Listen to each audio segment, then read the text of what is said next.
Menyingkap kisah di sebalik tugas dan cabaran maut gajah.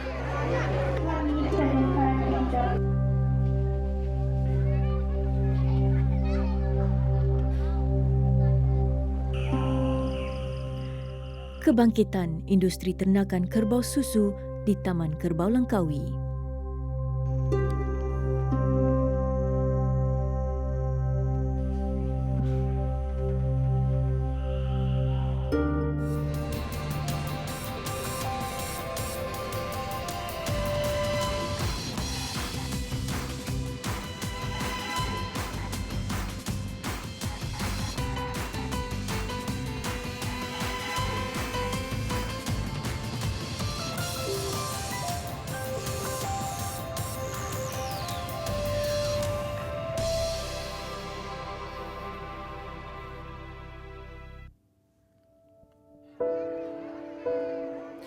Kecekalan dan berhati wajar dalam menjalankan tugas demi memelihara spesies haiwan mamalia terbesar darat ini.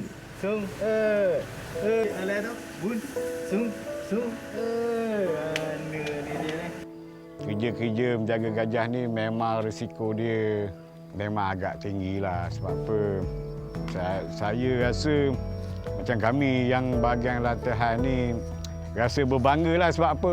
Tak semua orang yang boleh laksanakan. Kita melatih gajah ni, kita mengawal gajah.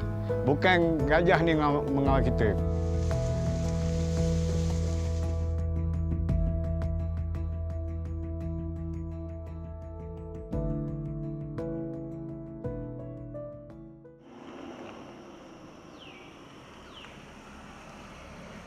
Pusat Konservasi Gajah Kebangsaan Kuala Gandah, Pahang. 2 kali seminggu, inilah rutin alias Samah. Berpengalaman lebih 3 dekad, hari ini dia perlu melatih 2 ekor gajah denak dan pelatih gajah atau dikenali sebagai mahut dalam program latihan gajah kerja. Kemahiran ini digunakan sewaktu operasi menyelamat gajah liar. Sambung terus dengan tadi. Jangan tak nak ya. Kita nak buka balik ni. Kita kena bersuara dulu. Kita takut mungkin dia tak nak buat kita, tak nak pukul kita. Mungkin dia terkejut. Jadi bila kita bersuara, dia tahu ini tuan dia nak ni. Jadi ialah kebiasaannya ada orang pergi terus sentuh gajah. Mungkin dia terkejut. Jadi dalam saya melatih kaki tangan ni, yang pertamanya kita kena bagi tahu pada gajah ni kita nak menghampiri dia. Mana dalam apa cara pun saya cuma bagi tahu pada kaki tangan ni macam mana kita nak menghampiri gajah, macam mana kita nak menyelamatkan gajah.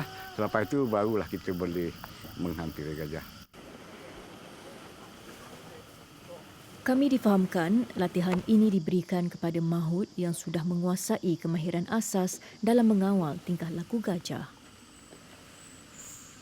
Ada masa dia celah-celah pokok, ni yang kita buat latihan.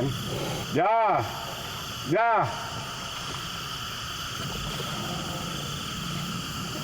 Kita kena bersedia dengan latihan ni, latihan kecergasan kepada gajah kerja kami lah. Sebab apa, saya lebih di sini, saya buat masa sekarang ni ditugaskan bahagian latihan. Jadi latihan-latihan ni, jika ada gajah yang bermasalah ataupun kaki tangan yang kita nak tambahkan dia punya, meningkatkan dia punya pengalaman, kita akan latih lah. Lagi satu, kalau ada gajah yang baru masuk ke pusat ini, kami ditugaskan untuk menjinakkan gajah lah. Ketika latihan ini, kayu balak digunakan bagi menggantikan gajah liar ketika operasi menyelamat sebenar.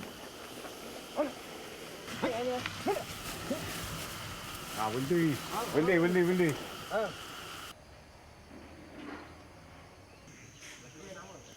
Sementara itu, di sini menempatkan 18 ekor gajah dewasa.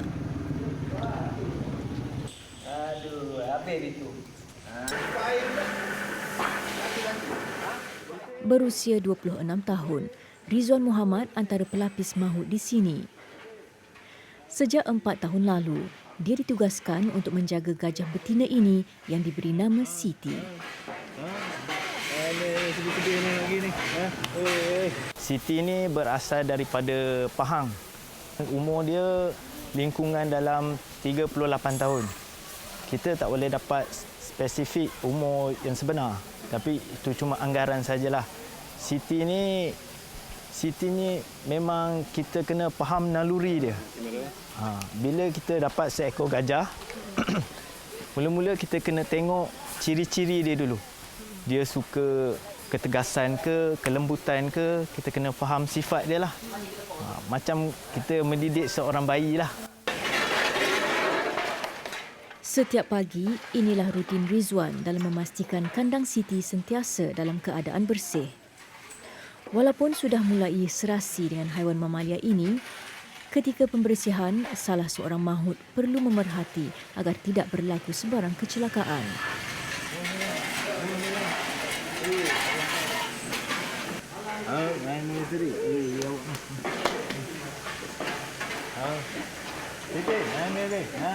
Awak ni. Dah lagi dapat makan ni. 3 kali sehari, Rizwan akan menyediakan makanan Siti. Bagi gajah dewasa, ia memerlukan kira-kira 300 kg makanan sehari.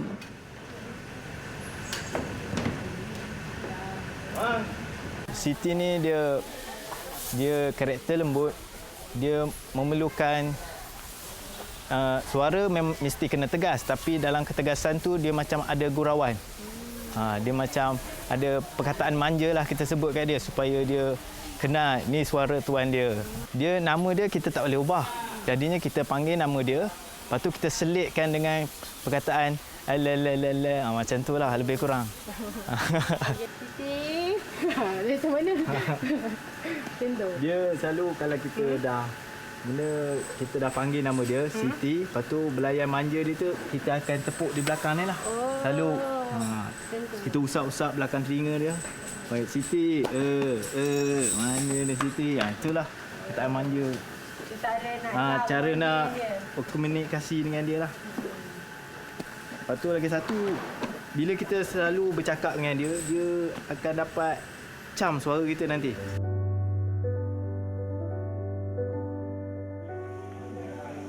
Sejak ditubuhkan pada tahun 1989, Pusat Konservasi Gajah Kebangsaan Kuala Gandah telah berjaya memindahkan lebih 700 ekor gajah liar ke habitat asal. Proses pemindahan dilakukan bagi meminimumkan risiko kepupusan spesies ini. Kuala Gandah ni, unit gajah ni, kita tidak semua gajah yang kita tangkap bawa masuk, kecuali gajah yang bermasalah. Sebagai contohnya mungkin gajah tu cedera, kalau kita pindahkan, kita lepas ke dia mungkin tak selamat. Jadi nak tak nak kita terpaksa bawa ke pusat Kuala Gandah ni. Jinak tu pun bukanlah untuk tujuan untuk show ke untuk apa. Cuma kita mungkin satu hari lagi nanti kita jinak mungkin kita lepas ke tempat asal dia lah. Antara penghuninya ialah selendang. Gajah betina ini kehilangan kaki kirinya akibat terpijak jerat dawai pemburu haram di Felda Selendang, Rompin, kira-kira 10 tahun lalu. Kini ia bergantung pada kaki palsu untuk bergerak.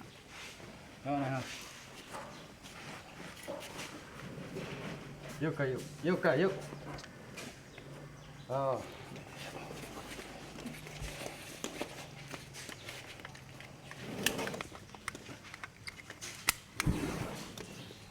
Ni nak bawa dia jalan je sana.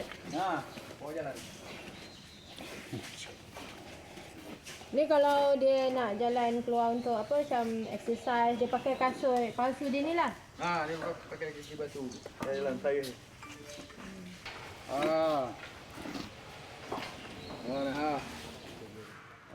Pergerakan selendang yang perlahan memberi cabaran dan kadang-kala menguji kesabaran buat bisenut.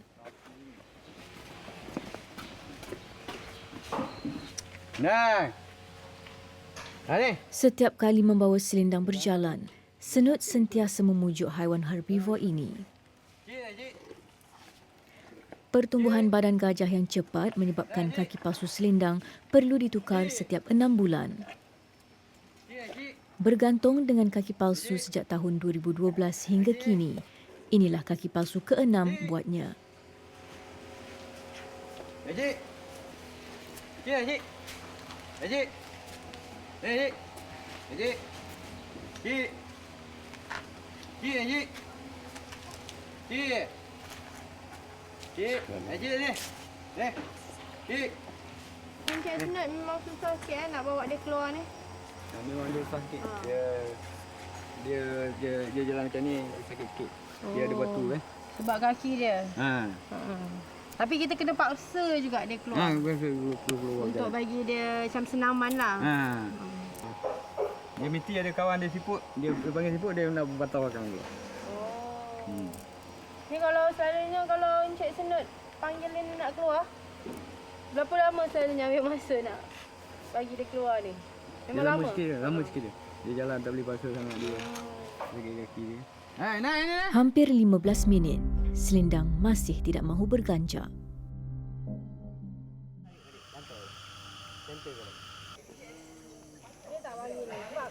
Kekerapan latihan asas perlu buat gajah dan mahut agar dapat meningkatkan kemahiran. Kami difahamkan 2 tahun jangka masa diambil oleh Alias bagi menjinakkan haiwan mamalia ini sebelum ia diserahkan kepada mahutnya. Ya, memang kehidupan gajah dia kalau berjalan dia kadang gajah ni dia akan mengikut karakter mahut dia lah. Jadi kadang-kadang mungkin gajah jantan, mungkin gajah yang besar.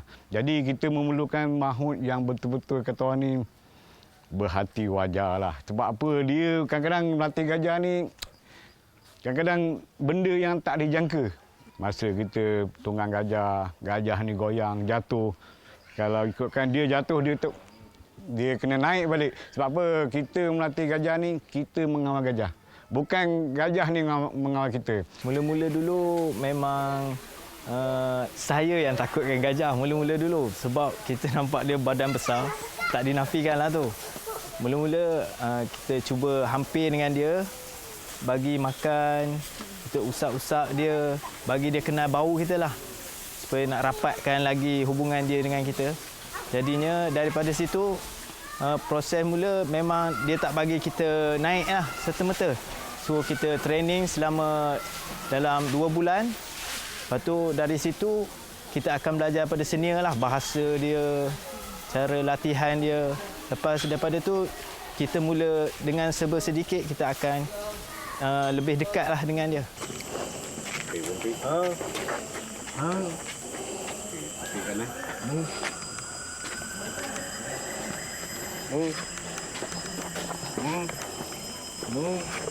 Okey, bahasa yang kita gunakan ni adalah bahasa yang diguna pakai di Kuala Gandar lah.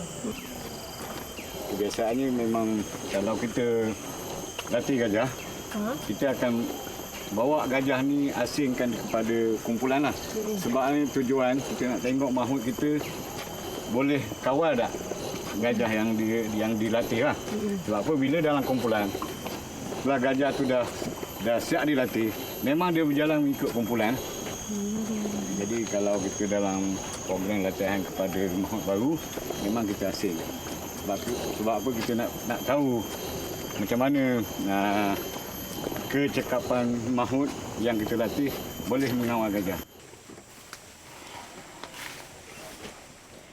Hari ini, Alias mahu menguji kemahiran asas Rizwan dan Siti. Latihan asas penting sebelum mahut mempelajari kemahiran latihan gajah kerja. Lepas ni kita nak tengok macam mana kecekapan mahut yang sedang dilatih untuk mengawal gajah di dalam kawasan yang hutan. Itu Iwan bangun dan jalan depan belakang latihan asas dia lah. Dekat kawasan ni ke? Dekat kawasan ni. Sebab kat kawasan ni lah. Pasal kawasan ni kan kawasan dah sempit lah.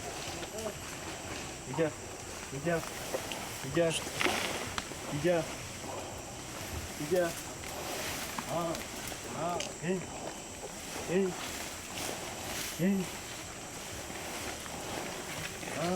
Siti memberi kerjasama yang baik kepada Rizwan.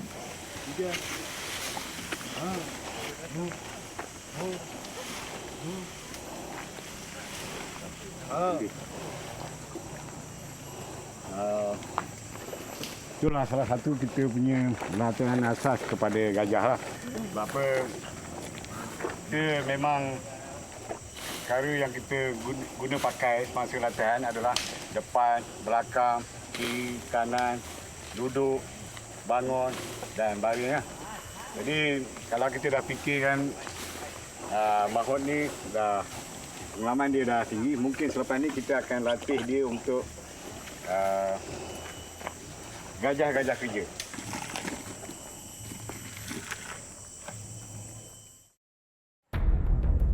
Gajah ni dia kena banyak kali mandikan dia supaya dia dapat mengawal suhu kepanasan di dalam badan dia.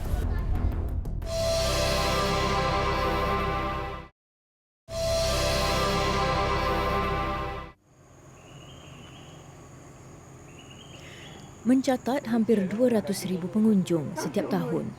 Pusat Konservasi Gajah Kebangsaan ialah destinasi ekopelancongan yang memberi kesedaran dan pendidikan kepada orang ramai.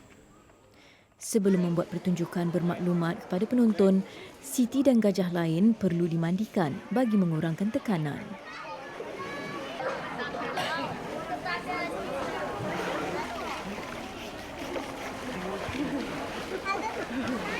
Gajah ni dia kena banyak kali mandikan dia supaya dia dapat mengawal suhu kepanasan di dalam badan dia. Supaya dapat cool down sikit bila dia stres ke apa. Dia akan dapat tahan sikit lah. Ada Iwan ke? Ada. Putri ke semua dan seterusnya yang berada di hadapan anda sekarang, namanya ialah Siti. Merupakan seekor gajah betina. Setiap kali berhadapan dengan pelancong, Rizwan sentiasa bersiap sedia. Dia khawatir persekitaran boleh menyebabkan Siti berkelakuan tidak dijangka. 150,000 orang dan boleh menarik dan menolak sehingga 2,000 kilogram. Kalau macam berhadapan dengan pelancong ni, memang kita akan fokuskan kepada pelancong sangatlah. Memang kita sebolehnya cuba mengelakkan daripada merempuh pelancong. Macam tu lah. Tapi bila di dalam hutan, kita memang dah diberikan ilmu sedikit untuk melepaskan diri daripada dia lah.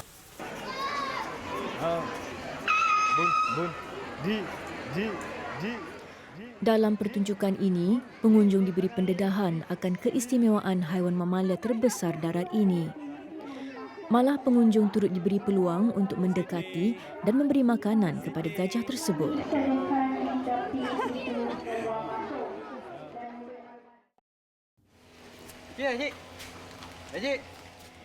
Setelah hampir 15 minit proses memujuk gajah betina berusia 15 tahun ini, selendang masih tidak mahu berganjak. Namun, dia perlu bergerak bagi mengekalkan kesihatannya. Saya difahamkan oleh Encik Senut, selendang ni mood dia tak baik sikit hari ni. Jadi kita kena panggil kawan baik dia, si Siput nama dia. Siput untuk teman selendang ni lah untuk senaman pagi ni. Siput mulai dilepaskan.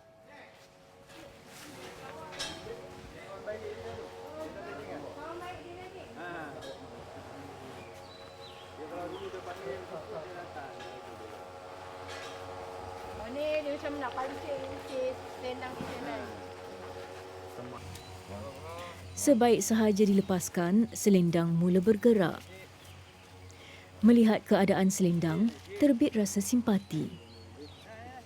Bagaimanapun, selendang seekor gajah yang tabah. Pergerakannya turut dibantu oleh belalainya.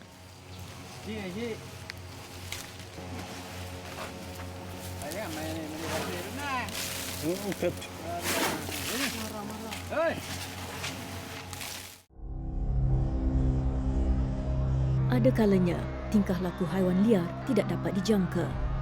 Maut gajah perlu sentiasa peka dengan haiwan yang dikendalikan. Seperti yang berlaku di India seorang mahut gajah maut setelah mamalia tersebut tiba-tiba bertindak agresif dan menyerangnya. Inilah antara risiko yang perlu dihadapi oleh seorang mahut ketika bertugas. Segi kelakuan dia memang tak ada masalah. Tetapi saya lalu di hadapan dia, tiba-tiba dia pukul saya. Jadi saya tak tahu apa kesilapan saya ke, kesilapan gajah ni ke. Mungkin ada sesuatu yang saya buat tak kena kepada gajah ni lah. 2-3 hari jugalah yang badan sakit, kaki memang kata orang ni salah urat lah. Dan dia bergulung-gulung ni. Sebab apa kalau ikutkan, belalai gajah tu nampak macam lembut. Tetapi kalau dia pukul kita kulit kita ni macam kena kertas pasir.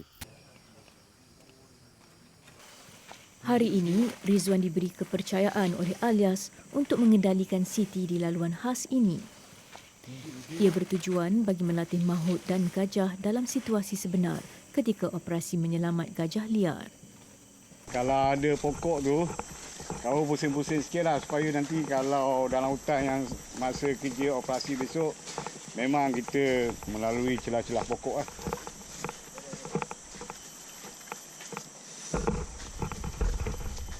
Masa saya bekerja, saya meletakkan risiko 150/100. Jadi kalau saya meletakkan gajah ni okey. Jadi saya dah rasa tanpa confident. Jadi bila saya meletakkan macam tu, saya sentiasa bersedia dengan apa keadaan. Jadi di sini memanglah kadang-kadang peralatan yang kita gunakan semasa menunggang gajah, melatih gajah memang agak, kata orang ni, agak bahaya. Kita contohnya tengok macam SAR, macam GovT. Benda-benda itu adalah benda yang kita gunakan untuk mengawal gajah. Jadi kadang-kadang bagi orang tak faham, kita benda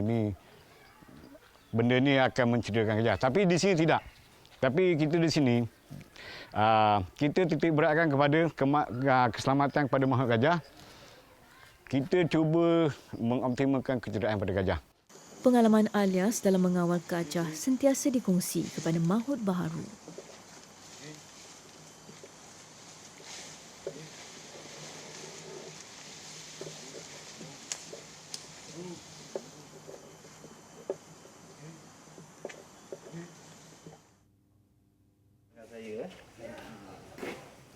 Berkhidmat hampir 7 tahun, pagi ini Ahmad Sobri Kamaruzaman memeriksa tahap kesihatan selendang.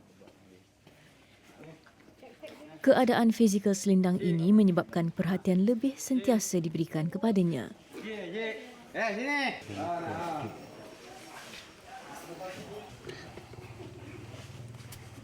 Dia luka ni dia gesir dekat batu apa, dia ke atas akan jadi luka macam ni lah, pecah kulit. Luka biasa je ni. Gajah perlu bawa dia berjalan, dia tak boleh duduk dalam satu tempat je. Sebab lagi satu masalah dia akan nipis tapak kaki. Sebab kita kat sini kita letak mozaik macam ni. Selalunya untuk tempat yang sesuai kita letak atas tanah betul. Jadi kalau lama sangat atas ni dia tak boleh, dia jadi nipis. Apabila nipis dia terpijak batu ke apa, dia cepat luka. Selalu luka macam ni tak serius sangat. Cuma tak ambil masa lama pun. Kalau macam kulit apa terkena apa ni duri ke apa, ada kesar cala apa, selalu kita tembak aidin, sapu ubat itu untuk dia dah settle lah, elok lah. Yuk kah? Yuk. Yuk kah? Jap. Pembesaran yang pantas, berat badannya mampu mencapai 3,000 hingga 5,000 kilogram. Dikuatiri kakinya tidak dapat menampung berat badan.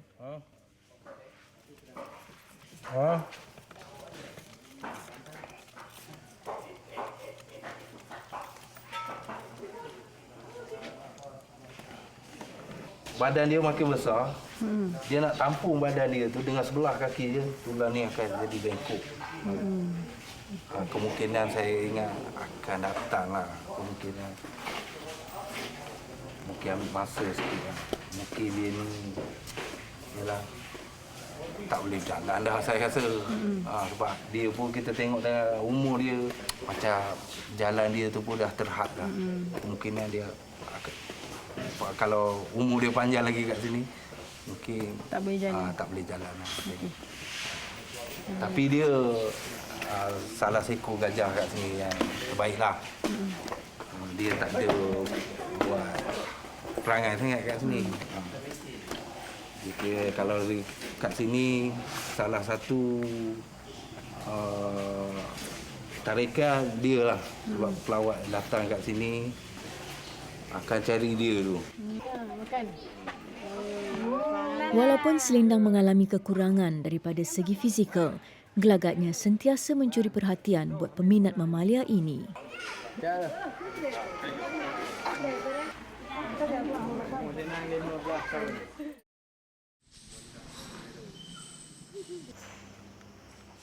Hampir setiap hari, Alias menghabiskan masanya di sini. Malah melihat keadaan Loki Mala, iaitu gajah pertama di bawah jagaannya, turut mengimbau kenangan sepanjang berkhidmat sebagai mahut di pusat ini. Lagi. Dah.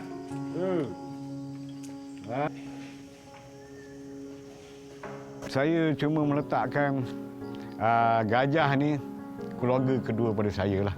Contohnya kalau cuti, saya balik saya mesti jumpa dengan gajah. Jadi bagi saya senang je. Kalau nak bagi gajah ni ikut arahan kita, setelah kita dah latih, kita kena bagi sesuatu yang orang lain tak bagi. Orang lain memang boleh jaga, tapi kita macam kita ada sesuatu yang dia akan ingat. Sebab apa? Gajah ni memang binatang yang cerdik lah. Dari ingatan dia memang, dia boleh membezakan mana satu tuan dia, mana satu bukan tuan dia lah. Alah, ni. Hei. Sabar. Satu lah. Sedap kan?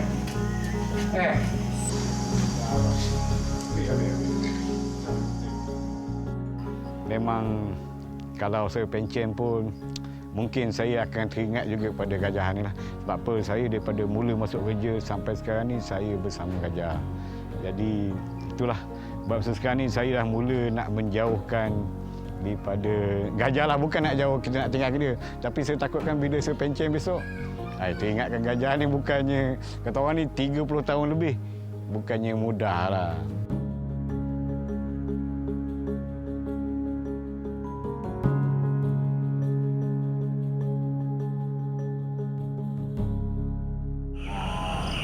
Di Taman Kerbau Langkawi ini, pengunjung dapat mengenali dan juga mendekati haiwan ini dengan lebih dekat lagi melalui beberapa aktiviti, termasuklah menunggang kerbau.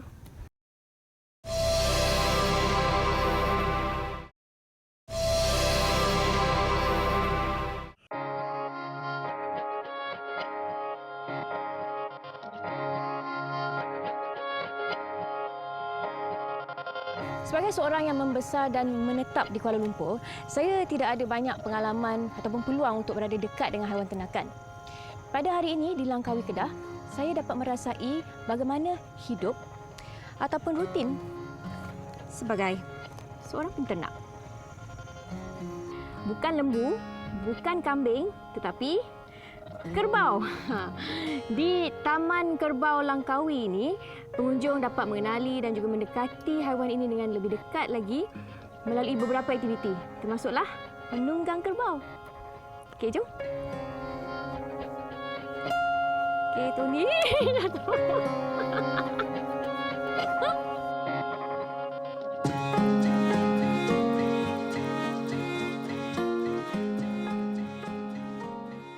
Taman Kerbau Langkawi dibuka kepada orang ramai pada tahun 2007. Pengunjung dari dalam dan luar negara dapat merasai pengalaman berharga berada dekat dengan kerbau. Orang ramai juga berpeluang menjamu selera dengan menu berasaskan kerbau. Selain daging, susu kerbau juga diproses untuk dijadikan pelbagai produk, termasuklah keju mozzarella yang lazimnya dikaitkan dengan masyarakat barat. Berpotensi tinggi, namun taman ini berhadapan dengan cabaran getir.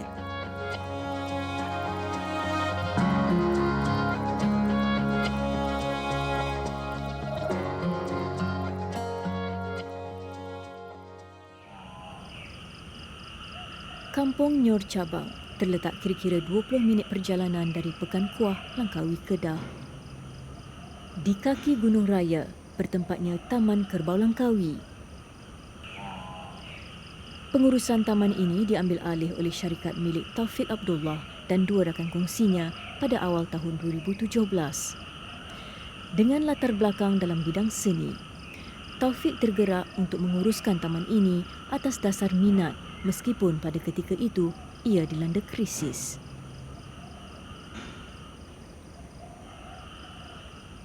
Proses pengeluaran semakin rendah, baka-baka yang ada dah semakin hilang potensi ataupun baka sebenarnya. Jadi daripada situ kita dengan bantuan Jabatan Veterina juga telah mengambil alih, berbincang dengan kelompok orang kampung dan tuan tanah untuk menaikkan semula industri kerbau susu ini.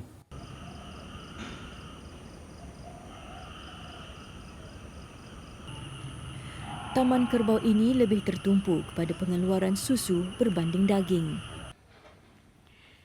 Baiklah, hari ini saya akan cuba memerah susu kerbau. Saya sebenarnya tak pernah memerah susu, walaupun susu lembu, ni apatah lagi kerbau.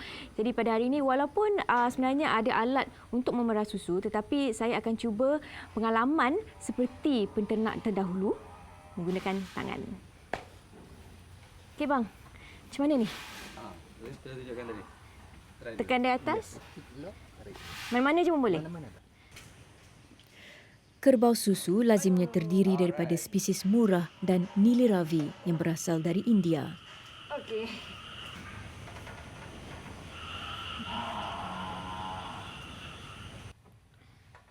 Uish, penat juga memerah susu menggunakan tangan. Jadi saya kira sebab itulah sekarang ini bernasib baik sebab ada alat pemerah susu yang memudahkan lagi tugas penternak ini. Jadi kita teruskan jalan ya, bang. Okey.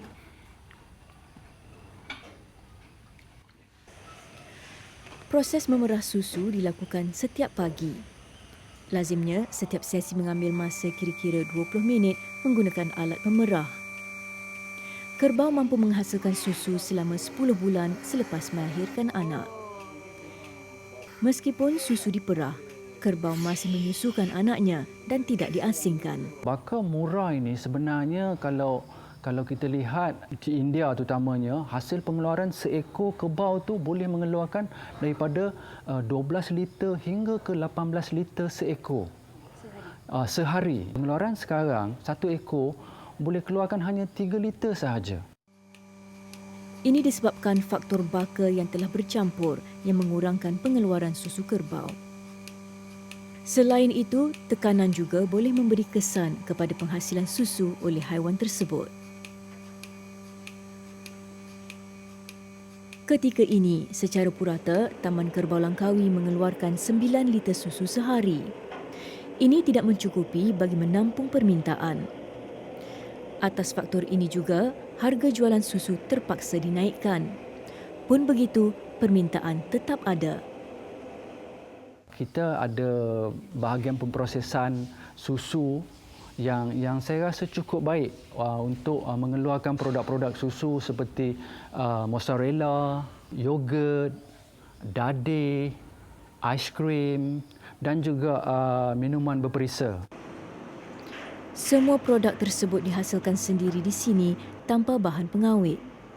Namun, tanpa sumber susu kerbau yang mencukupi, ia akan memberi kesan kepada penghasilan produk-produk ini. Antara faktor yang memberi kesan kepada pengeluaran susu ialah pemakanan kerbau.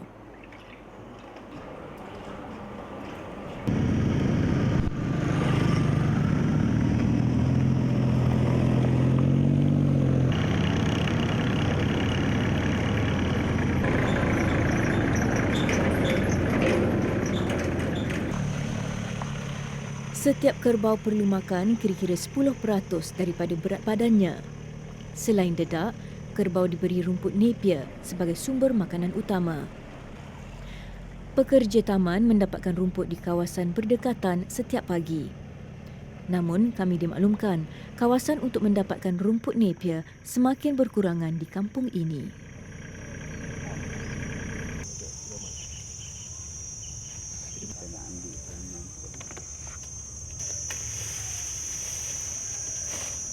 Ladang untuk meragut sekarang hanya 7,5 ekar, sedangkan permulaan dahulunya ladang untuk meragut adalah 45 ekar.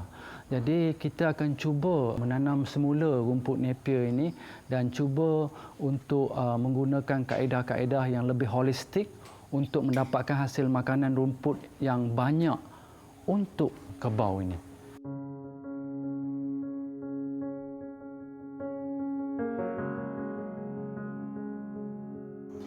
Selalunya, daging kerbau sering kali dikatakan liat. Daging kerbau yang disajikan ataupun disediakan di sini adalah lebih lembut daripada biasa. Jadi saya nak rasa sendiri.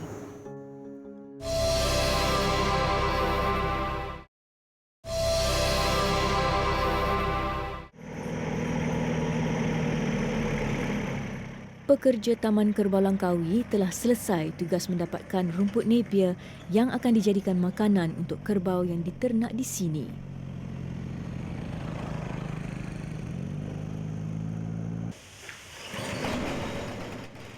Taman ini diuruskan oleh Taufik Abdullah dan 2 rakan kongsi yang lain.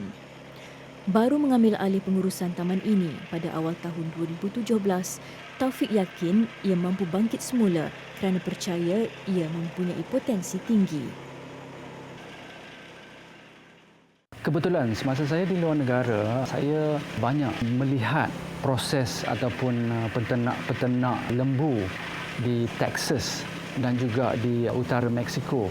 Jadi saya melihat industri ini sangat berjaya dan malah industri ternakan ini bukan setakat industri daging dan susu, tapi lebih daripada itu.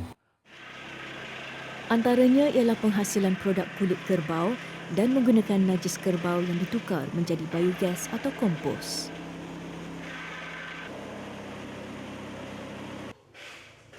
Secara purata, Taman Kerbau Langkawi menerima kira-kira 30 pengunjung sehari. Kebanyakannya terdiri daripada pengunjung luar negara. Keluarga Al-Bihaki Kamsan dari Singapura yang bercuti di Langkawi mengambil peluang untuk singgah di taman ini untuk menikmati pengalaman yang jarang mereka perolehi. Saya dapat bawa cucu-cucu saya dari Singapura datang sini. Dapat tengok-tengoklah, bagi gembira. Dapat diorang juga belajar cari-cari kampung kan macam ini. Alhamdulillah lah dapat diorang tengok juga gini. Kalau diorang Singapura pun tak dapat ini. Kalau cuma ke sini datang dapat tengok ayam pun diorang dah suka. 45 kerbau di sini, namun hanya 3 daripadanya mampu menghasilkan susu. Taufik mempunyai banyak perancangan untuk menghasilkan produk berasaskan susu kerbau, tetapi pengeluaran yang rendah menjadi kekangan utama. Kita hanya mengeluarkan produk kita di sini dan menjualnya di sini. Walaupun ada permintaan yang tinggi daripada hotel-hotel sekitar Langkawi, restoran-restoran daripada sekitar Langkawi, tetapi kerana pengeluaran yang rendah, jadi kita tak dapat nak menjual ataupun mengeluarkannya di peringkat yang lebih meluas.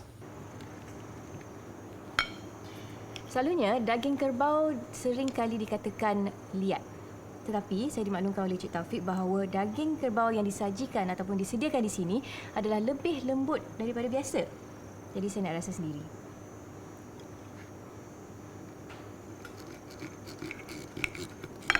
Okey, mudah dipotong. Bismillah.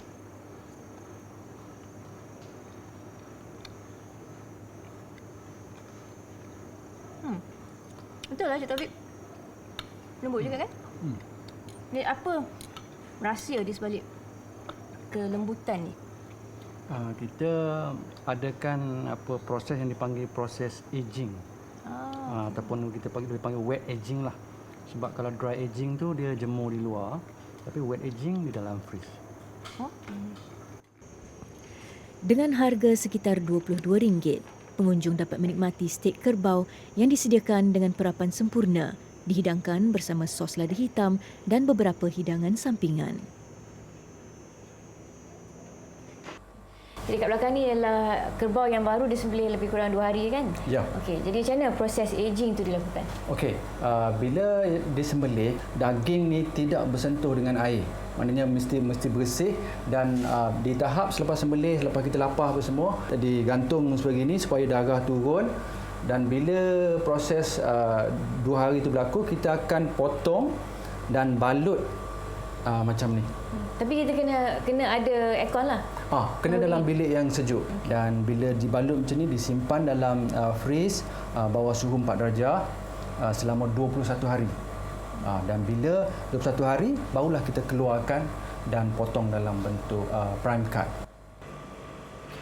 Selepas proses itu, nilai daging kerbau akan meningkat daripada RM32 menjadi lebih RM50 sekilogram.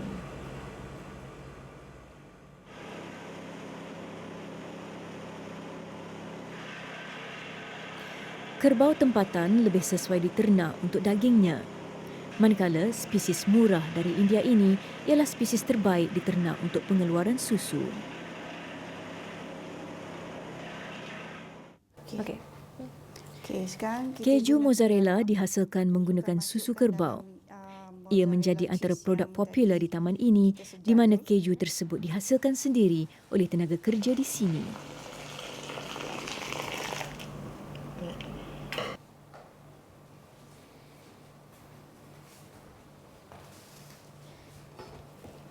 Jadi siapa yang ajar buat mozzarella cheese ni? Okey, sebenarnya yang ni daripada Jabatan Veteriner.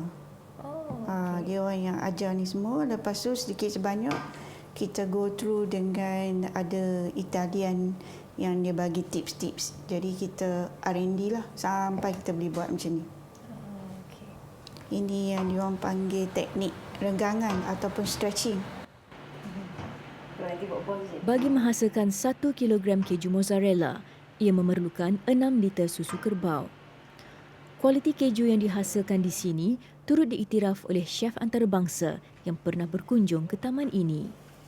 Ini dah penghujung proses lah untuk kita nak hasilkan mozzarella jenis ball. Keju mozzarella dijual dalam bentuk berbola seperti ini dengan berat kira-kira 100 gram setiap satu. Kena tolong. So kalau 100 gram macam ni selalunya dijual berapa? RM14. Jadi 1 kilo dalam 140. Bismillah. Kalau nak sedap lagi tambah garam. Okey. Garam, minyak zaitun. Minyak zaitun. Ada hitam. Mula takut juga nak rasa. Tapi dah rasa tu okey macam keju mozzarella yang biasa cuba kan.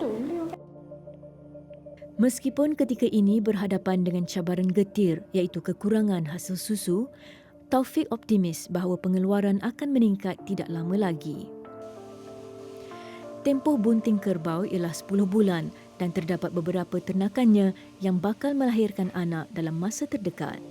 Kerbau ini ada yang telah bunting hampir 14 ekor dan jika pada tahun depan kerbau-kerbau ini melahirkan anak, so mungkin susu akan meningkat dan waktu itulah baru saya boleh dapat rasa ada peningkatan. Setakat sekarang memang taklah mudah untuk berpuas hati lagi. Dikala industri ini diambang kejatuhan, terdapat mereka yang masih percaya akan potensinya. Berkat kesungguhan dan sikap berani mengambil risiko, industri susu kerbau mampu bangkit suatu hari nanti.